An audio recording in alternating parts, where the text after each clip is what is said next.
Hello aspirants, I welcome you all at परचम classes. आज की क्लास में देखिए हमें मंथली बैंकिंग और फाइनेंस जो अगस्त मंथ के अंदर जितनी भी न्यूज थी उन सबको रिवाइज करना है। ठीक है, अभी काम रिवीजन का चल रहा है, उन सबको रिवाइज करना है कि हमने पिछले 4 हफ्तों के अंदर कौन कौन सी न्यूज देखी है जो सबसे ज्यादा इंपॉर्टेंट है। तो अपनी क्लास को शुरू करते हैं। आगे बढ़ने से पहले करंट अफेयर रफ्तार, जिसके बारे में ऑलमोस्ट आप सब लोग जानते ही हो, फिर भी मैं एक बार आपको याद दिलवा दूं कि जनवरी 2023 से जून 2023 की जितनी भी करंट अफेयर हैं, जो थीम्स आपको स्क्रीन पे दिखाई दे रही है, उन सब थीम की जो हेडलाइन है वो एक जगह कंपाइल्ड फॉर्मेट में अगर आपको चाहिए तो आप करंट अफेयर रफ्तार इनिशिएटिव को ज्वाइन कर सकते हो, जो परचम क्लास की ऐप पर अवेलेबल है। हमारे कोर्सेज चल रहे हैं, एसएससी जनरल अवेयरनेस का कोर्स चल रहा है जिसके अंदर हिस्ट्री, ज्योग्राफी, पॉलिटी को सब कुछ कवर करवाया जा रहा है। और ये जितनी भी फैकल्टीज आपको दिख रही है, इनमें से एक भी फैकल्टी का अगर आपको सेपरेट बैच चाहिए, जैसे मेरा अगर इकोनॉमिक्स चाहिए या मेरी पॉलिटी चाहिए या पूजा मैम की साइंस चाहिए, रिचा मैम का स्ट्रेटेजी के चाहिए, तो आपको सेपरेट सेपरेट टॉपिक्स भी, सेपरेट सेपरेट सब्जेक्ट्स की भी आपको पूरे कोर्स मिल जाएंगे। ठीक है, तो आप जैसा चाहें आप अपनी कन्वीनियंस के अकॉर्डिंग अपनी तैयारी कर सकते हैं, लेकिन हमारे सारे बैचेस रिकॉर्डेड फॉर्मेट में आपको मिलेंगे। और जो स्टूडेंट पहले ये देखना चाहता है कि क्या कंटेंट करवाते हैं, तो आप हमारी ऐप पर जिस कोर्स के बारे में जानना चाहते हो उस कोर्स पे क्लिक करो और आपको पहले ही सारा कंटेंट दिख जाएगा कि हमने इसके अंदर क्या क्या करवाया हुआ है। ठीक है, ताकि आप वाइज तरीके से डिसीजन ले सको आपके एग्जाम की तैयारी का। तो अभी हम आगे बढ़ते हैं और सबसे पहला जो टॉपिक था परचेजिंग मैनेजर इंडेक्स, ये क्या था? ये क्या था परचेजिंग मैनेजिंग इंडेक्स, इसको देखते हैं।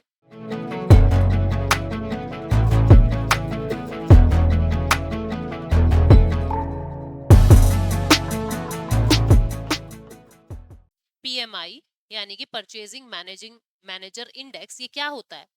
देखो, एस एंड पी ग्लोबल ये इसको रिलीज करता है, एस एंड पी ग्लोबल इसको रिलीज करता है। इसका आंकड़ा किससे 50 से कम, यानी 1 से लेके 0 से लेके 100 तक ये वेरी करता है। जिस तरीके से आपका पीएच होता है ना, 0 से लेके 14 तक, ऐसे 0 से लेके 100 तक वेरी करता है। अगर 50 से कम आंकड़ा आ रहा है परचेजिंग मैनेजर इंडेक्स का, इट मींस आपके देश के अंदर जो इन्वेस्टमेंट है वो भविष्य के अंदर कम होने वाली है। यानी कि इंफ्रा, इन्वेस्टमेंट, इकोनॉमिक ग्रोथ, ये चीजें कम देखने को मिलने वाली है। अगर 50 से ज्यादा हो रहा है, इट मींस इन सब के अंदर बूस्ट देखने को मिलेगा। अगर 50 ही है, इट मींस कोई भी बदलाव नहीं आएगा, जैसे देश चल रहा है ऐसे ही चलता रहेगा। तो न्यूज क्या है, लगभग 13 महीनों के बाद जो पीएमआई यानी जो इंडेक्स है वो 62.3 पे आ गया है, यानी कि 50 प्लस, यानी अभी इन्वेस्टमेंट का दौर एस&पी ग्लोबल ने दर्शाया है। तो ये न्यूज थी। एक बार स्लाइड पे चलते हैं, ये क्या कह रहा है? कह रहा है कि 62.3 ये 3 मंथ के लगातार लो के बाद एक बार उछाल इसके अंदर देखने को मिला अगस्त महीने में। ठीक है, ये एक सर्वे होता है जो ये बताएगा कि फ्यूचर बिजनेस कंडीशन क्या होंगी, कंपनी किस तरीके से डिसीजंस ले, उनको पहले ही इस इंडेक्स को स्टडी करके, इसका सर्वे करके डिसीजन लेना होता है। ठीक है, कि हमको आगे नेक्स्ट आगे जो समय आएगा उस समय के अंदर हम लोग कि कहाँ पे पैसा लगाएं, कहाँ पे पैसा ना लगाएं। ठीक है, नेक्स्ट जो है, अगली न्यूज जो है वो कौन सी है, ये सब मैंने आपको बता दिया। 0 से 100 के बीच में होता है, 50 का मतलब क्या होता है। अच्छा, एक और बात, बांग्लादेश, नेपाल, श्रीलंका, यूएई ये सोर्स ऑफ ग्रोथ की तरह आगे बढ़ रहे हैं, यानी कि यहाँ पे जो पीएमआई है उसका आंकड़ा बढ़ता जा रहा है। अगली न्यूज है understanding Ullas, the journey begins. Ullas का पूरा नाम क्या है, पेपर में पूछा जा सकता है। उल्लास का पूरा नाम है, that is understanding lifelong learning for all in society। understanding lifelong learning for all in society, इसके अंदर क्या होगा? ये सिर्फ एक ऐप नहीं है, ये ट्रांसफॉर्मेटिव टूल है जो किसी की लाइफ के अंदर ट्रांसफॉर्मेशन ले आएगा। जो भी व्यक्ति, जो भी बच्चे 15 साल से ज्यादा उम्र के हैं और जो ऐसे रिमोट एरियाज के अंदर रह रहे हैं कि किसी भी कारण से खुद लिटरेट नहीं हो पा रहे हैं, ये उनको लिटरेसी प्रोवाइड कराएगा। किस चीज की literacy? Financial literacy, digital literacy, skill, जिंदगी के अंदर स्किल सिखाएगा जो उनकी लाइफ को और आसान करे। ठीक है, ताकि वो आगे जाके नौकरियां उनको आसानी से मिल सके, क्योंकि आजकल स्किल के बेसिस पे ही काम मिलता है।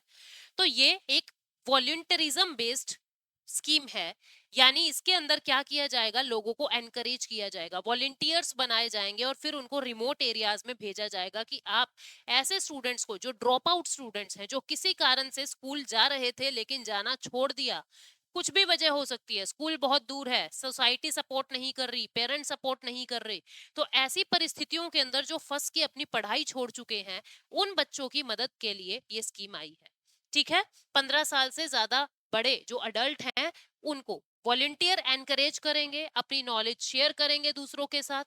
ठीक है, ये न्यू इंडिया लिटरेसी प्रोग्राम को एक सपोर्ट करेगा, यानी लिटरेसी बढ़ाएगा भारत के अंदर। उसके बाद सेबी ने सीडीएमडीएफ यानी corporate debt market development fund के बारे में फ्रेमवर्क रिलीज कर दिया है। सेबी क्या है आप जानते हो, और सीडीएमडीएफ के बारे में भी मैंने आपको बताया था, मैं फिर से बता देती हूँ। CDMDF corporate debt market development fund क्या होता है। हर इन्वेस्टर मंदी से डरता है कि अगर अगर आज इन्वेस्टमेंट अच्छी हो रही है तो हमारे शेयर्स के दाम, हमारी सिक्योरिटीज के दाम बढ़ रहे हैं, हमको फायदा मिलेगा मार्केट से। लेकिन कल को जब मार्केट में डिप आएगा तो और हम शेयर बेचना भी चाहेंगे तो खरीदेगा कौन। ठीक है, तो उसको खरीदेगा कौन, जिसके चलते जो व्यक्ति है वो अपना पैसा आज ही शेयर मार्केट में इन्वेस्ट करने को तैयार नहीं है।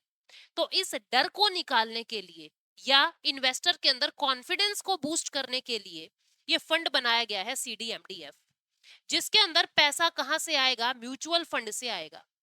म्यूचुअल फंड की जो कंपनीज हैं वो इसके अंदर पैसा डालेगी, कुछ सरकार पैसा डालेगी। अब म्यूचुअल फंड को ये कहा है आपको, जैसे ही आपका एसेट अंडर मैनेजमेंट बढ़ता है, मतलब जैसे ही आपके पास फंड्स बढ़ते हैं, आप उस फंड का X% उस फंड का X% आप इस फंड में डालोगे। लगभग 2242 करोड़, लगभग 2242 करोड़ रुपीस म्यूचुअल फंड की तरफ से सीडीएमडीएफ में आएगा। अब इस पैसे का क्या किया जाएगा, जब कंडीशंस नॉर्मल है, जब मार्केट नॉर्मल है, तो इस पैसे से क्या किया जाएगा। देखो, पैसा सिर्फ पैसे के रूप में रखा रहेगा तो उससे कोई फायदा नहीं है। इस पैसे का क्या किया जाएगा, जो ये फंड है, जो शॉर्ट टर्म यानी 7 डेज की सिक्योरिटीज हैं उनके अंदर इन्वेस्ट किया जाएगा। जैसे छोटी छोटी गवर्नमेंट सिक्योरिटी में ट्रेजरी बिल के अंदर ये पैसा लगा दिया जाएगा ताकि 5 के 7 रुपए बन के वापिस आए। लेकिन जब मार्केट के अंदर डिप आया हुआ है, जब डिप्रेशन चल रहा है, तो उस केस के अंदर क्या होगा, जितने भी इन्वेस्टर हैं जो अपने शेयर्स बेचना चाहते हैं और आज केवल इसी डर से कि हमारे शेयर कल को खरीदेगा कौन, इस डर से व्यक्ति निवेश नहीं कर रहा है, तो उस डर को खत्म करने के लिए ये फंड बनाया है और ये कहा है कि उस समय में भी जब मार्केट में रिसेशन चल रहा है, हम आपके फंड्स को खरीदेंगे, हम आपकी सिक्योरिटीज को खरीदेंगे, आपके जो भी शेयर हैं उसको हम खरीदेंगे, आपके बॉन्ड्स को हम खरीदेंगे और इस फंड से हम आपको पैसा वापस लौटाएंगे। इस फंड से हम आपको पैसा वापस लौटाएंगे। अब पैसा कैसे वापस लौटाएंगे, आपकी सिक्योरिटी हम ले लेंगे। मान लीजिए आपने हमें 100 रुपीज की सिक्योरिटी दी है, इसका 90% पैसा हम आपको कैश में दे देंगे और 10% पैसा हम आपको यूनिट्स दे देंगे इस फंड की, जैसे म्यूचुअल फंड की यूनिट्स मिलती है, 10% हम आपको यूनिट्स दे देंगे। तो अब ये चिंता करने की जरूरत नहीं है कि हमारे शेयर्स खरीदेगा कौन, जब मार्केट में डिप आया होगा। तो अब आप बिंदास धड़ल्ले से अपना इन्वेस्टमेंट मार्केट के अंदर कर सकते हो। तो सेबी ने ये फ्रेमवर्क बताया है कि म्यूचुअल फंड कितना पैसा देगा, कब देगा। ठीक है, म्यूचुअल फंड से 2242 करोड़ लिया जाएगा, 25 बेसिस पॉइंट पे ये पैसा जाएगा। हर 6 महीने में जैसे ही एसेट अंडर मैनेजमेंट यानी फंड बढ़ते हैं म्यूचुअल फंड कंपनीज के पास, वो यहाँ पे पैसा ट्रांसफर करेंगे। ठीक है, लेकिन ऐसा नहीं है कि तुमने किसी भी एरी गैरी कंपनी से शेयर खरीदे हुए हैं और तुम चाहते हो कि सरकार हमसे ये बॉन्ड लेके और हमको इस फंड से पैसा दे दे, ऐसा नहीं होगा। गवर्नमेंट भी आपके सिक्योरिटीज की रेटिंग देखेगी कि आपने जिन कंपनीज की सिक्योरिटीज खरीदी हुई है क्या वो सही है, क्या उनकी रेटिंग इतनी है कि भविष्य में उनके अंदर कुछ ग्रोथ के चांसेस हैं, कहीं बिल्कुल ही तो डूबी हुई कंपनी की सिक्योरिटीज तुम्हारे पास नहीं है। तो ये चीजें देखकर ही इस फंड से आपको पैसा मिलेगा। ये सब बातें यहाँ पे लिखी हुई है जिसके बारे में मैंने आपको बताया है। नेक्स्ट न्यूज है फिस्कल डेफिसिट। फिस्कल डेफिसिट बढ़ता जा रहा है, 4.41 लाख करोड़ हो चुका है 2.10 लाख करोड़ से। अप्रैल मई के अंदर ये 2.10 लाख करोड़ था, जबकि अब जून तक ये बढ़ के 4.51 लाख करोड़ हो गया है। अगर मैंने साधारण भाषा में आपको फिस्कल डेफिसिट समझाना है तो मैं सिर्फ इतना सा कहूंगी कि फिस्कल डेफिसिट होता क्या है। फिस्कल डेफिसिट होता है गवर्नमेंट बोरो कितना कर रही है, गवर्नमेंट उधार कितना ले रही है, और ये फिस्कल डेफिसिट बढ़ता जा रहा है, यानी कि सरकार के ऊपर उधारी बढ़ती जा रही है। अब ऐसा नहीं है कि ये हर सिचुएशन में गलत ही है, ऐसा नहीं है। देखो, आपने उधार लिया है, अगर आप उधार लेके उसे पेंशन बांट रहे हो, उसे कुछ ऐसी स्कीम्स में लगा रहे हो, रेवेन्यू एक्सपेंडिचर कर देते हो, तो नुकसान ही नुकसान है। लेकिन अगर आप उधार लेके उसे एसेट्स क्रिएट कर रहे हो कि मैं 2 रुपए लगा के 200 रुपए कमाने की क्षमता रख रहा हूँ, गवर्नमेंट अगर उस उधार से ऐसे पैसे में निवेश कर रही है तो फिस्कल डेफिसिट बढ़ रहा है, तो घबराओ मत। हाँ, लेकिन कहीं ना कहीं दिमाग में ये जा रहा है कि उधार लेना पड़ रहा है, मतलब सरकार की कमाई कम हो रही है, टैक्स कम कलेक्ट हो रहा है, या लोग टैक्स चोरी कर रहे हैं, या सरकार को लॉस हो रहा है बहुत सारी कंपनीज से, ठीक है, तभी उधार लेनी पड़ रही है। तो न्यूज तो ये थी कि फिस्कल डेफिसिट कितना बढ़ गया है। तो बैंकिंग एग्जाम्स के अंदर आंकड़े पूछे जाते हैं कि कितने प्रतिशत एफडी बढ़ गया है, कितना करोड़ एफडी फिस्कल डेफिसिट हो गया है, ठीक है। और जो बाकी एग्जाम है एसएससी वगैरह में, उसमें पूछ लेंगे फिस्कल डेफिसिट क्या होता है, गवर्नमेंट की बोरोइंग होती है, गवर्नमेंट बोरो कितना कर रहा है, कैसे कैलकुलेट होता है, ये मेरी फिस्कल पॉलिसी की वीडियो में जाना या फिर वीकली वाली न्यूज में जाना, वहां मैंने डिटेल में बताया हुआ है, ठीक है। अब नेक्स्ट जो है, नेक्स्ट न्यूज क्या है उसको देखते हैं। नेक्स्ट न्यूज है कि जो director general of foreign trade है, DGFT, director general of foreign trade, उन्होंने 1 नवंबर 2023 से harmonic system of nomenclature HSN code 8471 के जो आइटम्स थे उनके इंपोर्ट पर रिस्ट्रिक्शन लगा दी है। सबसे पहले तो ये एचएसएन कोड को समझो, हार्मोनाइज्ड सिस्टम ऑफ नोमेनक्लेचर।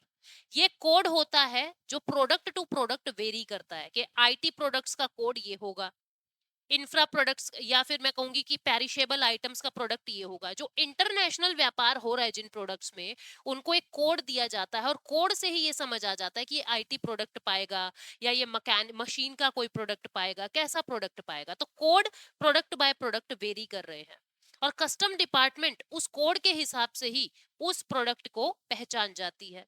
तो अब जो एचएसएन कोड 8471 है, जो लैपटॉप्स मोबाइल इनका है, ऐसा कहा जा रहा है कि जिन जिन प्रोडक्ट्स का एचएसएन कोड 847 है उनका इंपोर्ट बैन कर दिया है। यानी बहुत सारे लैपटॉप्स, जैसे एसर का लैपटॉप, लेनोवो का लैपटॉप, जैसे आपका एप्पल का लैपटॉप, ये जो लैपटॉप्स हैं, एसएस के, एप्पल के, डेल के, एचपी के, ये जो लैपटॉप्स हैं इनकी रिस्ट्रिक्शन कर दी है इनके इंपोर्ट पे। ऐसा गवर्नमेंट क्यों कर रही है? पहली वजह ताकि इंडिया के अंदर ये इंडिजिनसली हम बना सके, जिससे हमारे देश के बच्चों को काम मिले। दूसरी वजह, हमको प्रोडक्शन लिंक्ड इंसेंटिव स्कीम चलानी है, पीएलआई स्कीम चलानी है, जिसके अंदर जितना ज्यादा प्रोडक्शन होगा उतने ज्यादा इंसेंटिव्स मिलेंगे, ठीक है। तीसरी वजह यह है कि हमारी डिपेंडेंसी दूसरे देशों पे कम हो जाएगी, ठीक। तो इस वजह से हम इस इंपोर्ट को रोक रहे हैं। इससे नुकसान भी कुछ होते होंगे। नुकसान क्या हो रहा है इससे? इससे नुकसान ये हो रहा है कि एक बार हमको सप्लाई साइड कॉन्स्ट्रेंट्स देखने पड़ सकते हैं। हो सकता है जितनी हम डिमांड कर रहे हैं वो सप्लाई मैच ना करे, जिसके कारण कुछ समय के लिए आपको इन प्रोडक्ट्स में इन्फ्लेशन देखने को मिल सकता है, ठीक है, महंगाई देखने को मिल सकती है। और आपको हो सकता है जो मॉडल आप चाह रहे हो, जो रंग आप चाह रहे हो, जो प्रिंट आप चाह रहे हो, या जिस तरीके का डिजाइन आप चाह रहे हो सकता है वो डिजाइनिंग में आपको थोड़ा सा कॉम्प्रोमाइज करना पड़े, क्योंकि अभी तक विदेशों से आ रहा था सामान, अब इंडिया खुद बनाएगा, ठीक है। तो जिसके कारण हमने ये स्टेप उठा लिया है 1 नवंबर 2023 से। जो ऑनगोइंग डील्स है, जो हमने पहले ही डील कर रखी है कितना सामान हम मंगवाएंगे, वो तो मंगवाएंगे, लेकिन नई डील कोई भी साइन नहीं होगी, ठीक है। अभी अपना सबसे ज्यादा सामान वियतनाम, चाइना, ताइवान इस जगह से आ रहा है। अब हम इनके ऊपर डिपेंडेंट नहीं रहेंगे और हम अपने इंडिजिनसली प्रोडक्ट्स बना रहे हैं। अगली न्यूज से पहले ये एचएसएन क्या है ये बता दिया, यूनिक कोड है हर प्रोडक्ट का। ये कस्टम अथॉरिटी इसको यूज करती है टैरिफ चेक करने के लिए कि इस इंपोर्टेड गुड पे कितना टैक्स लगेगा। ट्रेडर और एक्सपोर्टर इसको यूज करते हैं। वर्ल्ड कस्टम ऑर्गेनाइजेशन ने इसको डेवलप किया था 1988 में, और हर 5 साल के बाद इसको अपडेट किया जाता है। नेक्स्ट न्यूज क्या है? मास्टर कार्ड ने CVV free payment feature tokenised transactions के लिए लॉन्च कर दिया है। पहले वीजा ने किया था, अब मास्टर कार्ड ने किया है। और भारत के अंदर जोमेटो एक ऐसा प्लेटफॉर्म बन गया है जिसने ऑलरेडी सीवीवी विदाउट सीवी वाली जो ट्रांजैक्शंस हैं वो अलाउ कर दी है। ये क्या है? Master card. मास्टर कार्ड एक पेमेंट गेटवे, इसने सीवीवी फ्री पेमेंट फीचर जारी कर दिया है। देखो क्या होता है, टोकनाइजेशन जो आपके कार्ड का टोकन होगा उसके हिसाब से पेमेंट होगी। जब पहली बार आप पेमेंट करोगे मास्टर कार्ड से तो वहां आपको एक बार सीवीवी भरना पड़ेगा, लेकिन जब अगेन उसी कार्ड से आप पेमेंट कर रहे हो तो आपको कोई भी सीवीवी नहीं भरना। आपको सिर्फ अपना कार्ड सेलेक्ट करना है और ओटीपी सेंड करना है, आपकी पेमेंट्स हो जाएगी। ऐसा क्यों किया है? ताकि हैसल फ्री एनवायरनमेंट में आप काम कर सको। वीजा कार्ड पहले भी ये काम कर चुका है। सीवीवी 3 डिजिट नंबर का एक नंबर होता है जो कार्ड के पिछली तरफ, कार्ड के बैक साइड प्रिंट होता है। ठीक है, क्यों किया है वो हमने देख लिया। जोमेटो ने ऑलरेडी सीवीवी लेस पेमेंट को लेना शुरू कर दिया है। वीजा ने भी मई 2023 में अनाउंस कर दिया था। अगली न्यूज है, नाबार्ड ने 1970 करोड़ रुपीस, इस डाटा को याद रखना बिकॉज बैंकिंग एग्जाम पूछ रहा है। नाबार्ड ने 1974 करोड़ रुपए जो है वो राजस्थान सरकार को दिए हैं उनके आरआईडीएफ के लिए, रूरल इंफ्रास्ट्रक्चर डेवलपमेंट फंड के लिए। नाबार्ड के अंदर एक फंड होता है रूरल इंफ्रास्ट्रक्चर डेवलपमेंट फंड। उस फंड के लिए 2023-24 मतलब इस फाइनेंशियल ईयर के अंदर इतना पैसा 1974 करोड़ रुपए नाबार्ड ने दिया है, ताकि राजस्थान के अंदर सैनिटेशन की प्रॉब्लम, पानी की प्रॉब्लम, पाइपलाइन की प्रॉब्लम, रूरल रोड्स की प्रॉब्लम, इसको साफ किया जा सके, इसको सही किया जा सके। ठीक है, ये क्या कह रहा है कि 930.44 करोड़ रुपया, आप यहाँ पे पढ़ सकते हो कि कितना करोड़ रुपया किस चीज में लगेगा। 930 करोड़ रुपया rural drinking water supply project में लगेगा। कहाँ कहाँ? अजमेर, जालोर और कोटा डिस्ट्रिक्ट के अंदर। 926 करोड़ रुपए जो है वो डेजर्ट एरिया के अंदर लगेंगे, ट्राइबल एरिया के अंदर लगेंगे, उनकी रूरल रोड्स बनाने के लिए।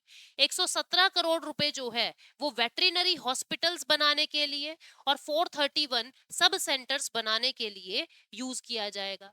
की हाइलाइट्स क्या है कि 2500 विलेजेस, 2.87 लाख घरों तक हम लोगों को पोर्टेबल और क्लीन वाटर पहुंचाना है।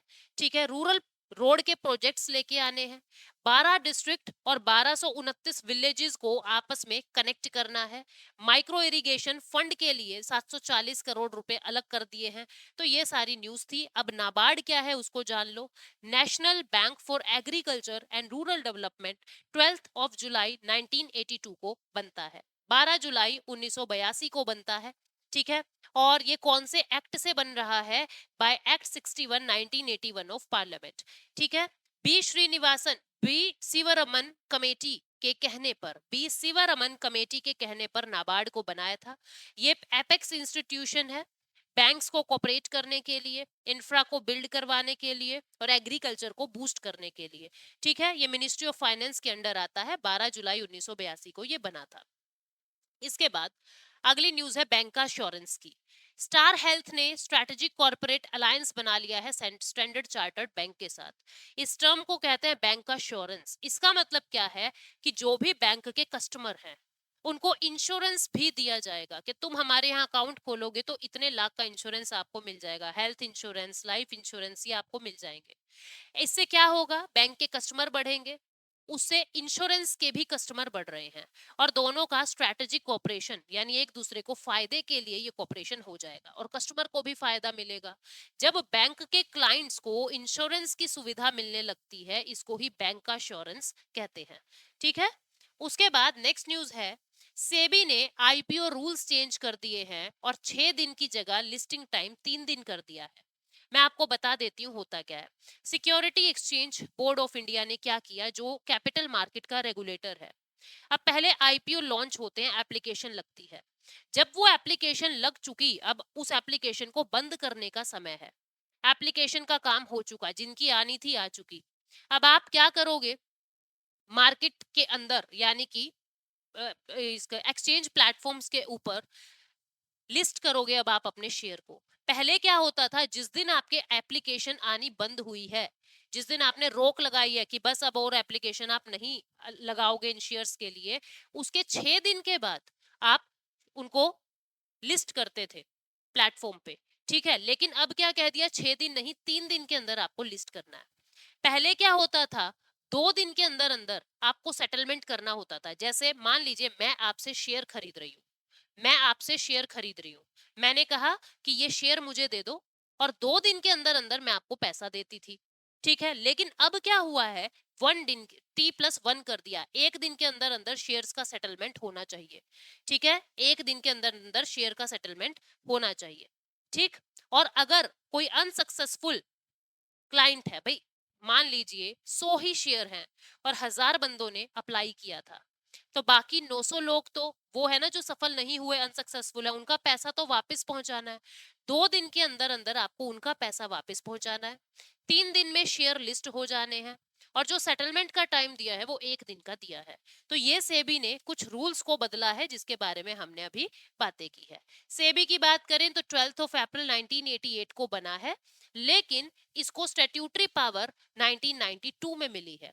हेडक्वार्टर मुंबई महाराष्ट्र में है, चेयरमैन मधाबीपुरी बुच है, और ये इसकी रेगुलेटरी बॉडी है सिक्योरिटी एंड कमोडिटी मार्केट की पूरे भारत में।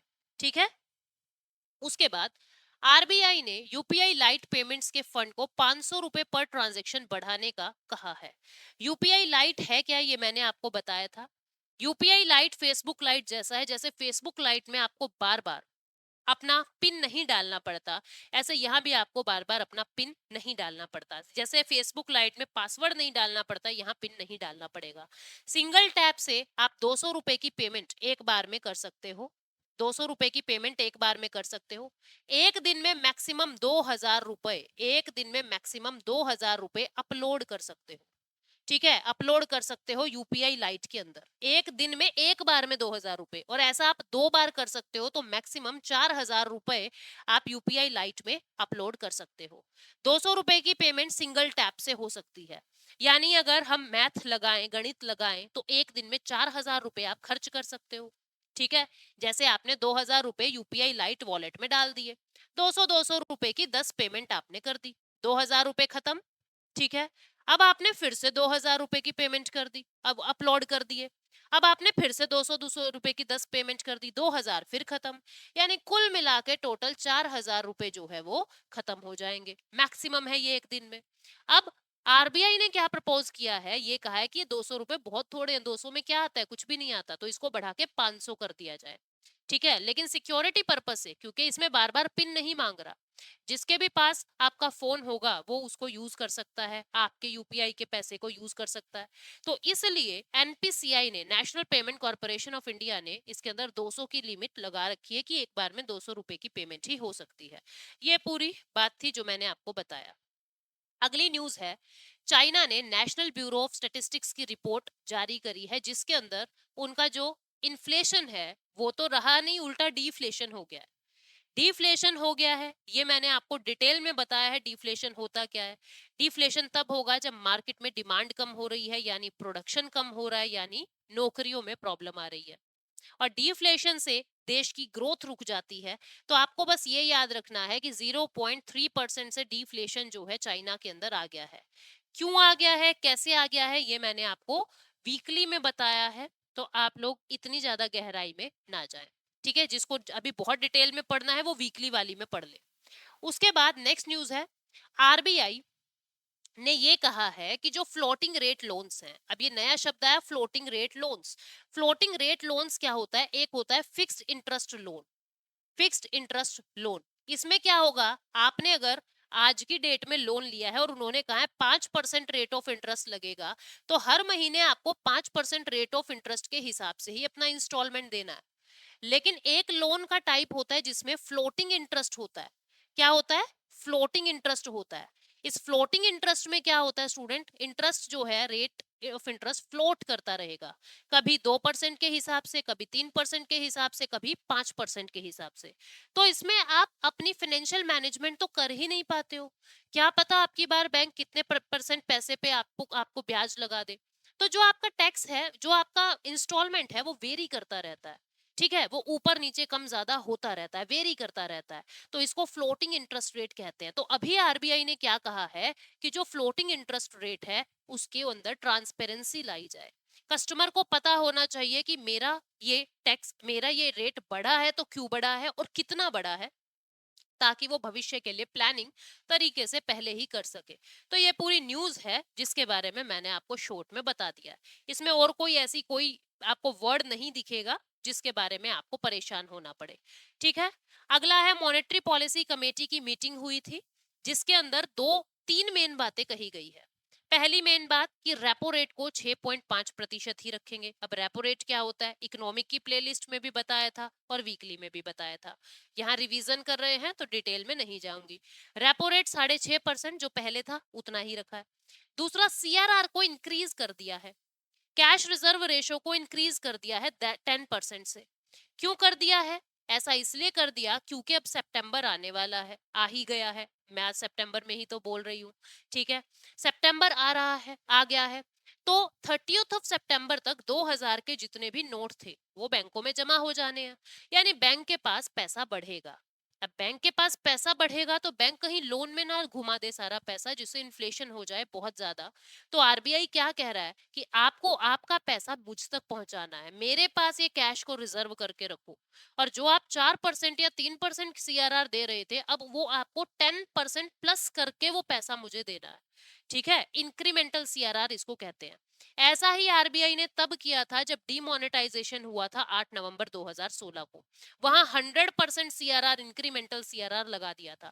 तो दूसरी बात एमपीसी की रिपोर्ट में ये हुई, एमपीसी की मीटिंग में, पहला तो रेपो रेट को फिक्स रखा, दूसरा आपके लिए जो सीआरआर है, इंक्रीमेंटल सीआरआर, उसको 10% से इंक्रीज कर दिया एक्सेस लिक्विडिटी को हटाने के लिए, और तीसरा इन्फ्लेशन बढ़ेगा ऐसा बताया है। ठीक है, 30 बेसिस पॉइंट से करंट फिस्कल ईयर में इन्फ्लेशन को 5.4% तक बढ़ाने की बात, मतलब बढ़ा है ऐसी बात मॉनेटरी पॉलिसी कमेटी ने कही है। जीडीपी ग्रोथ 6.5% बताई है, इंक्रीमेंटल सीआरआर मैंने आपको बता दिया। अगली न्यूज है, एशियन डेवलपमेंट बैंक ने 40.5 मिलियन यूएस डॉलर मेघालय को अर्ली चाइल्डहुड डेवलपमेंट प्रोग्राम और मैटरनल हेल्थ को अच्छा करने के लिए दिए हैं। मेघालय गवर्नमेंट भी 15.27 मिलियन यूएस डॉलर देगी और Asian development bank 40.5 million US dollar दे रहा है। इसके अंदर क्या होगा, जो आंगनवाड़ी वर्कर हैं, आशा वर्कर हैं, उनको ट्रेन किया जाएगा, उनको एजुकेट किया जाएगा, ताकि वो बच्चे की और ताकि वो माँ की, दोनों की अच्छे से सेवा कर सके और उनको तरीके से उनका न्यूट्रिशन का ध्यान रख सके। ठीक है, चाइल्ड केयर को इनहेंस करना है हमें, यानी कि चाइल्ड केयर को स्ट्रेंथन करना है, चाइल्ड केयर और अच्छी होनी चाहिए पहले से।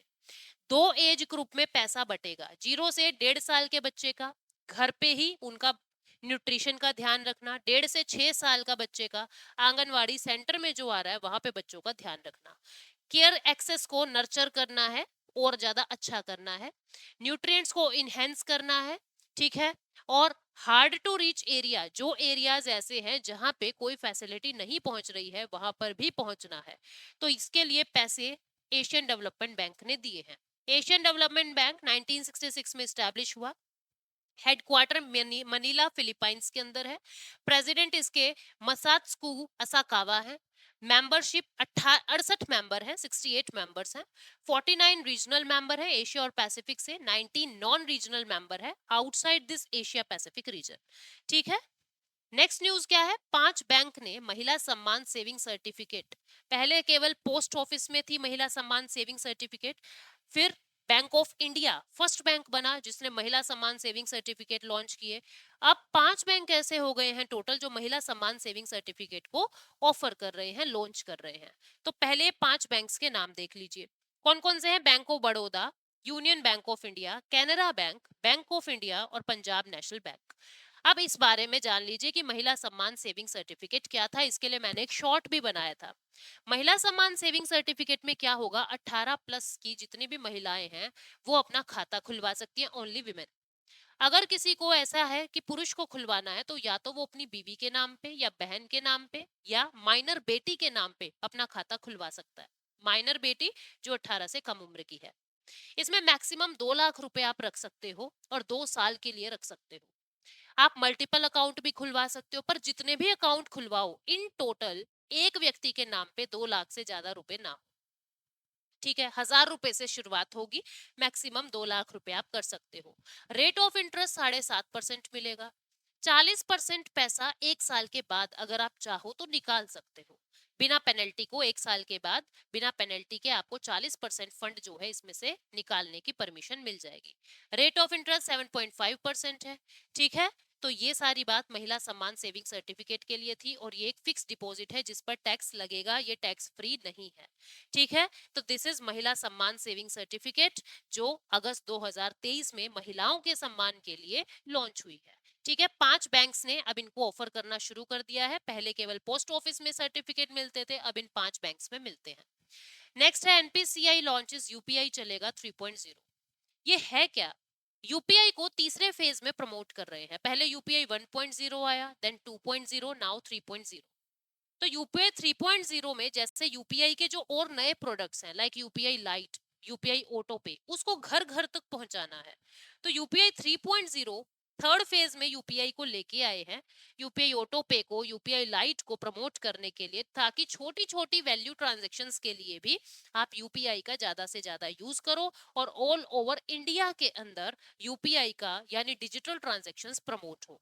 तो ये एक कैंपेन चलाया है national payment corporation of India ने, जो 2008 में बनी, मुंबई महाराष्ट्र में। एमडी सीईओ दिलीप आसबे हैं। ये एक अम्ब्रेला ऑर्गेनाइजेशन है ऑनलाइन रिटेल पेमेंट्स के लिए।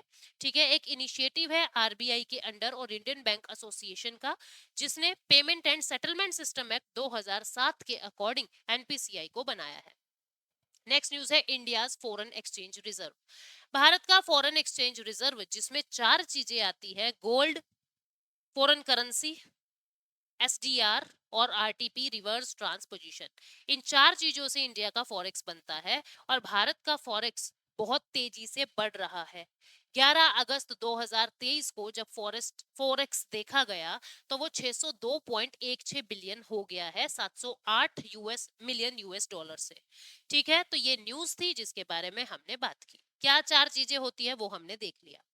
इसके बाद फाइनेंशियल ईयर 2022-23, फाइनेंशियल ईयर 2022-23 के लिए आरबीआई ने एक इन्वेस्टमेंट ट्रेंड क्या चल रहा है, कौन सा राज्य ऐसा है, कौन सा स्टेट ऐसा है जो सबसे ज्यादा बैंक से लोन ले रहा है। लोन ले रहा है, इसका मतलब वहां पे सबसे ज्यादा एक्सपेंडिचर, सबसे ज्यादा इन्वेस्टमेंट हो रहा है।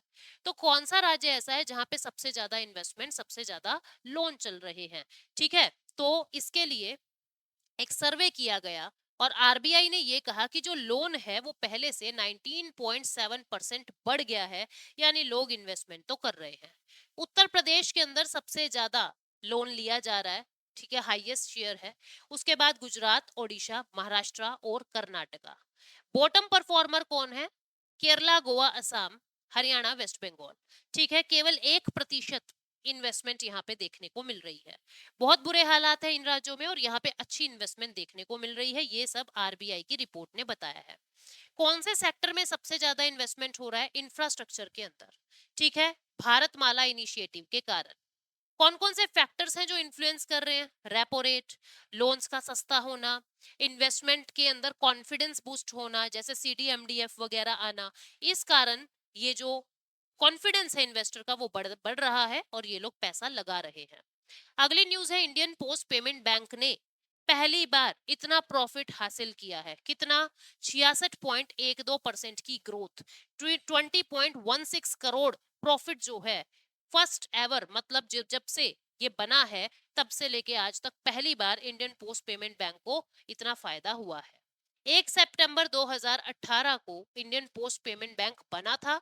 100% शेयर इसमें भारत सरकार के हैं। ठीक है, शुरुआत में ये सिर्फ रांची, झारखंड, रायपुर और छत्तीसगढ़ में बना था। आज ऑल ओवर इंडिया में इनकी प्रेजेंस देखने को मिल रही है। रिजर्व बैंक ऑफ इंडिया की स्ट्रैटेजी के अकॉर्डिंग बना था, और डॉक्टर नचिकेत मोर कमेटी ने कहा था कि हमें इंडियन पोस्ट पेमेंट बैंक बनाने चाहिए। इंडियन पोस्ट पेमेंट बैंक के अंदर देखो क्या क्या होता है। ये आपका आपका अकाउंट डिपॉजिट खोलेंगे। ठीक है, मैंने आपके इसको फीचर्स बताए थे ना मैंने आपको, मैं एक बार फिर बता देती हूँ इसके features. They will open your account, यानी डिपॉजिट लेंगे, लेकिन लिमिट है मैक्सिमम 2 लाख रुपए। मैक्सिमम 2 लाख रुपए इन अ ईयर, पर पर्सन, पर पर्सन, पर ईयर। ठीक है, पर person per year maximum 2 lakh रुपए ये आपसे लेंगे। Clear?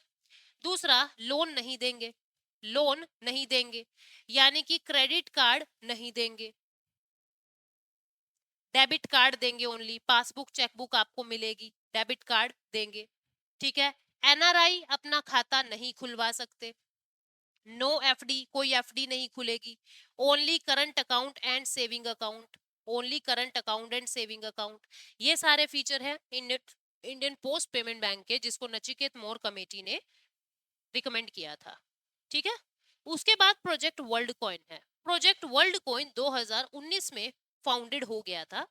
Open AI chief executive Sam Altman और मैक्स नोवेनस्टर्न और एलेक्स बिलानिया, इन सबके योगदान से ये वर्ल्ड कॉइन आया है।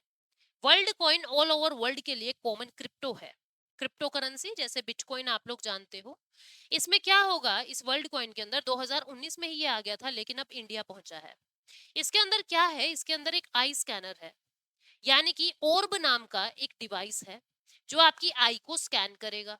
जैसे आप आधार सेंटर्स पे जाते हो अपने फिंगरप्रिंट्स देने, अपनी आई को स्कैन करवाने, ऐसे ही अब आप ओर्ब डिवाइस के पास जाओगे और अपनी आई स्कैन कराओगे। स्कैन कराने पे आपको एक वर्ल्ड कॉइन मिलेगा। आज के दिन उस वर्ल्ड कॉइन की कीमत लगभग $2 है। भविष्य में क्या होगी कुछ नहीं पता। तो ये वर्ल्ड कॉइन एक नई क्रिप्टो है जो पूरी दुनिया के अंदर आपका एक डिजिटल अकाउंट जनरेट कर देगी, आपको एक डिजिटल पहचान देने का वादा कर रही है। लेकिन ये क्यों है, क्या है, किस लिए आए हैं, किस पर्पज से आए हैं, क्यों हम वर्ल्ड कॉइन ले, इससे फायदा होगा नहीं होगा, कुछ नहीं पता। तो बहुत ज्यादा एक्साइटमेंट में आके दिल्ली नोएडा नहीं पहुंच जाना है अपनी आईज को स्कैन करवाने। अगर ये बहुत ही गजब की चीज हुई तो भारत सरकार के पास आधार कार्ड में आपकी आई का सारा डाटा है, सारा स्कैन किया हुआ है आधार कार्ड बनाते वक्त, तो वो ही इनको दे देंगे। ठीक है, तो ये पूरा वर्ल्ड कॉइन के इंडिया के अंदर ये कहाँ कहाँ आया है, दिल्ली नोएडा बैंगलोर, 18 लोकेशन पे टोटल इंडिया के अंदर ये ओर्ब सिस्टम आ चुका है। इसके बाद आसियान की मीटिंग हुई, 20th आसियान की मीटिंग हुई है इंडोनेशिया के अंदर, जिसके अंदर ट्रेड एग्रीमेंट्स साइन हुए हैं। एक तो AIT यानी कि क्या है, AITGA, AITGA, इसमें क्या है, ASEAN India trade in goods agreement. दोनों देश आपस में ये कह रहे हैं, आसियान और इंडिया, हालांकि इंडिया आसियान का मेंबर नहीं है लेकिन एक इकोनॉमिक पार्टनर है। भारत आसियान के साथ बहुत सारी इकोनॉमिक व्यापार कर रहा है, इंपोर्ट एक्सपोर्ट हो रहा है आसियान के मेंबर्स के साथ।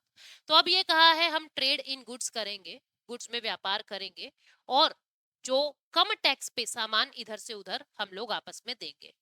दूसरा, किन चीजों पे चिंता जताई है, हमें इकोनॉमिक कोलैबोरेशन करना है लेकिन साथ में हमको जो पार्टनरशिप करनी है एनवायरनमेंट को बचाने के लिए भी करनी है। ठीक है, और सप्लाई चेन्स, फूड सिक्योरिटी, इन पे भी हमें ध्यान रखना है। और ये एग्रीमेंट करने की बात कही और ये कहा कि हम दोनों आपस में मिलकर फ्री ट्रेड एग्रीमेंट को भी प्रॉमिस करते हैं। ठीक है, आसियान है क्या, 1967 में ये स्टैब्लिश होती है बैंकॉक थाईलैंड के अंदर। ठीक, भारत इसका मेंबर नहीं है, 10 नेशन इसके मेंबर है। शुरुआत में 5 फाउंडिंग मेंबर थे, आज 10 मेंबर हैं। आसियान के अंदर Indonesia, Malaysia, Philippines, Singapore, Thailand शुरुआत में 5 थे, लेकिन आज के दिन ये 10 इसके मेंबर हैं। ठीक है, इसके बाद ये मेंबर्स आप यहाँ पे देख रहे हो। ठीक, then Bharat new car assessment programme, ministry of road transport and highway, उन्होंने ये assessment programme, Bharat new car assessment programme launch किया है। इसके अंदर क्या होगा, कोई भी वो गाड़ी जिसकी एक साल में 18,000 से ज्यादा यूनिट बिक रही है, या कोई भी वो गाड़ी जो सरकार को लगे कि इसका असेसमेंट होना चाहिए, उस गाड़ी का असेसमेंट होगा कि इससे सेफ्टी कितनी है, ये गाड़ी सेफ कितनी है, साइड से कितनी सेफ है, ठीक है, फ्रंट से कितनी सेफ है, एक्सीडेंट होने पे एयर बैग्स वगैरह खुल रहे हैं क्या, सेफ्टी अप्लायंसेस इसके अंदर लगे हुए हैं क्या, इस चीज को लेके गाड़ी को रेटिंग मिलेगी। जैसे टाटा को 2018 में मोस्ट सेफ कार यानी safest car in the India का अवार्ड मिला हुआ है, 5 स्टार रेटिंग मिली हुई है टाटा को। तो ऐसे ही वैसे तो वॉलंटरी है ये, कोई गाड़ी चाहे, कोई कंपनी चाहे तो अपनी गाड़ी को असेस करवा ले, लेकिन कुछ गाड़ियों में जिनकी 18,000 से ज्यादा यूनिट, 18 नहीं 30,000 है आई थिंक, मैं देख लेती हूँ, 1 अक्टूबर 2023 से ये असेसमेंट शुरू हो जाएगा। जिनकी 30,000 से ज्यादा यूनिट, हाँ जी 30,000 से ज्यादा यूनिट जिन गाड़ियों की बिक रही है, उनका बेस मॉडल टेस्ट करवाना जरूरी है, और जिनको सरकार कह दे उनको अपना असेसमेंट कराना जरूरी है। अडल्ट कितना सेफ है, चाइल्ड कितना सेफ है, कितनी सेफ्टी टेक्नोलॉजी आपने यूज की है अपनी गाड़ी में, इसके लिए 0 से 5 स्टार रेटिंग मिलेगा। ठीक है, ये पूरा असेसमेंट प्रोग्राम था नई गाड़ियों के लिए। यूके बेस्ड एनजीओ से हम, जिसका नाम है टुवर्ड्स जीरो फाउंडेशन, उससे हम इंस्पायर हुए हैं। और इंडिया के अंदर टाटा ने पहली 5 स्टार कार रेटिंग 2018 में ये खिताब ले लिया था। अगली न्यूज है मेरा बिल मेरा अधिकार। 1 सितंबर 2023 यानी कि कल से ही 1 सितंबर 2023 से मेरा बिल मेरा अधिकार ये एक इंसेंटिव स्कीम भारत सरकार ने जारी की है। अभी क्या होता है, हम भी क्या करते हैं, हम भी बिल लेने में थोड़े रिलक्टेंट हो जाते हैं कि कोई बात नहीं, बिल मत दो, 2 रुपए चीज सस्ती दे देना, बिल का क्या करना है। इससे क्या होता है, दुकानदार को टैक्स चोरी का बढ़ावा मिलता है जो सरकार नहीं चाहती। तो अब सरकार ने ये कहा है कि आप एक महीने में अपने 25 बिल यानी 25 इनवॉइसेस इस ऐप पर डाल सकते हैं, अपलोड कर सकते हैं, और फिर एक लकी ड्रॉ निकलेगा जिसके अंदर आपको आपको गिफ्ट मिलेगा, इंसेंटिव्स मिलेंगे। शुरुआती इंसेंटिव 200 से शुरू होके ज्यादा से ज्यादा कितना भी हो सकता है, वो सरकार ने ज्यादा से ज्यादा नहीं बताया है। ठीक है, तो ये न्यूज थी जिसके बारे में मैंने आपको बताया। इसमें कुछ भी ऐसा नहीं है कि आपको उस पर चिपक जाना है और यही सवाल आएगा, ऐसा कुछ नहीं है इसमें। हाँ, ये बात याद रखना, ये अभी पायलट बेसिस पे हुआ है। असम, गुजरात, हरियाणा, पुडुचेरी, दादर नगर हवेली, दमन एंड दीव, इन जगह पे इसको लेके आए हैं। मेरा बिल मेरा अधिकार ये मोबाइल एप्लीकेशन है जहाँ पे आपको आपके बिल अपलोड करने हैं, और web.merabill.gst.gov.in पे आप अपलोड कर सकते हो। एक महीने में 25 तक अपलोड कर सकते हो। पंजाब नेशनल बैंक ने पीएनबी पेंशनर लाउंज जो है वर्ल्ड सीनियर सिटीजन डे जो 21 अगस्त को मनता है वो बना दिया है। क्या है, एक फ्री स्पेस बना दिया जहां पे जो बुजुर्ग लोग हैं, सीनियर सिटीजन, जिनको खड़े होने में दिक्कत होती थी, उनके लिए एक अलग एरिया बना दिया है जहां पे उनके सारे फॉर्म भरने का काम, उनको समझाने का काम, उनको स्कीम्स बताने का काम, इस तरीके का काम करवाया जाएगा। और मदद, खाने पीने की, खाना तो क्या मतलब, पानी वानी की सुविधा होगी, लाइट बिजली की, पंखे की सुविधा होगी कि आपको लाइन में नहीं लगना पड़ेगा।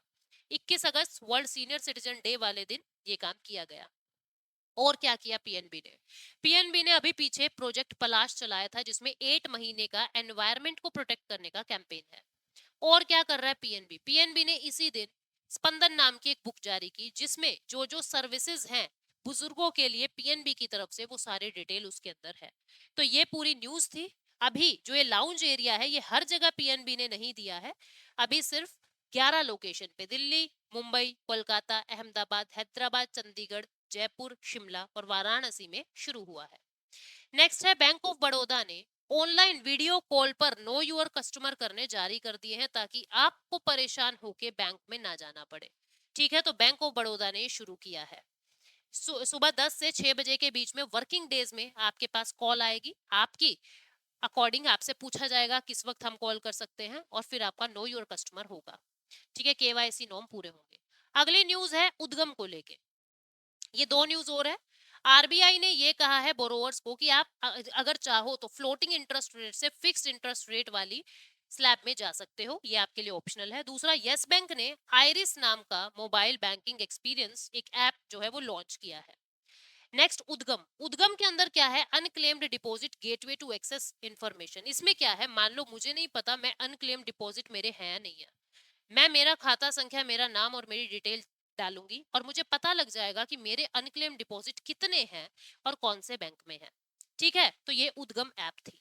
अब आज का सवाल जिसके बारे में आपको बताना है, अगला जो मतलब क्वेश्चन है, जो आप लोगों के लिए क्वेश्चन है, वो ये है कि आसियान का हेडक्वार्टर कहाँ है। आसियान का हेडक्वार्टर कहाँ है। क्वेश्चन नंबर 2 ये है कि सेबी सेबी सेबी किस एक्ट के जरिए स्टैट्यूटरी बॉडी बना है, कौन से एक्ट से वो स्टैट्यूटरी बॉडी, उसको स्टैट्यूटरी स्टेटस मिला है। ठीक है, ये 2 क्वेश्चन आप लोगों के लिए हैं और आई होप आप लोग इसके आंसर बिल्कुल सही देंगे कमेंट सेक्शन में। मिलते हैं अगले सेशन में। Thank you so much, take care, bye bye.